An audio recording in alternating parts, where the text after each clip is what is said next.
My great-great-grandfather was the wampum keeper, the story keeper of the tribe.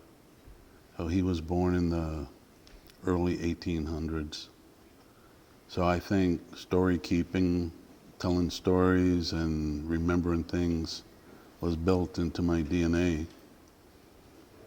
So once I realized that, I just dug myself into everything. I'd study from people who made regalia, to reading books, to going to other tribes, seeing what information they had.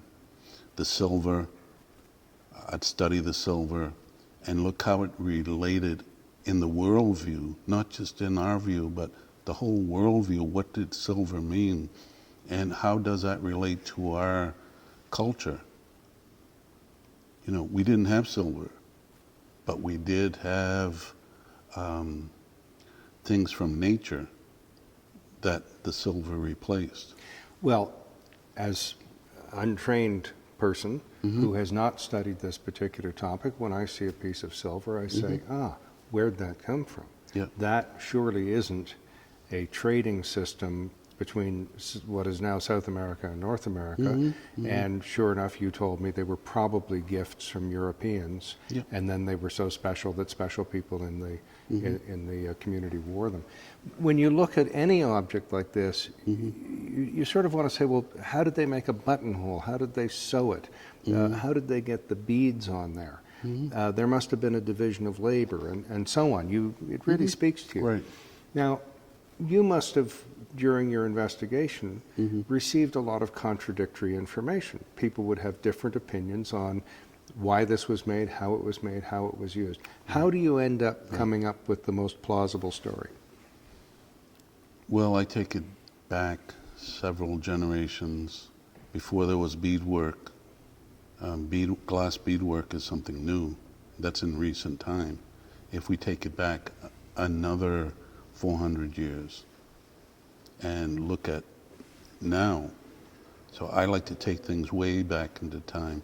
The beads, they're important, but the beads replace wampum shells. They replace seashells. They replaced moose hair embroidery. So there's a lot to it. The designs, I believe, are the same, but glass beads made it a little bit easier. So you get to ask the question, what were they doing before they were doing this that was similar? Right. Wow. Yep. And it makes it's logically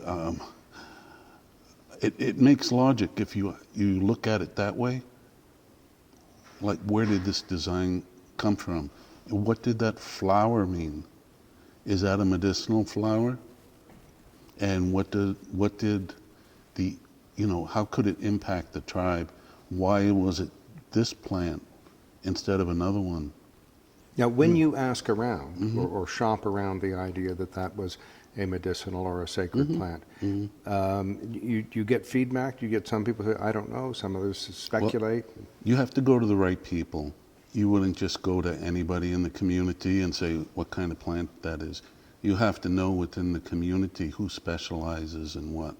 So we have in our community people who specialize in plant knowledge, medicinal plants, knowledge of beadworking, knowledge of making regalia from either deer hide or caribou hide or moose hide.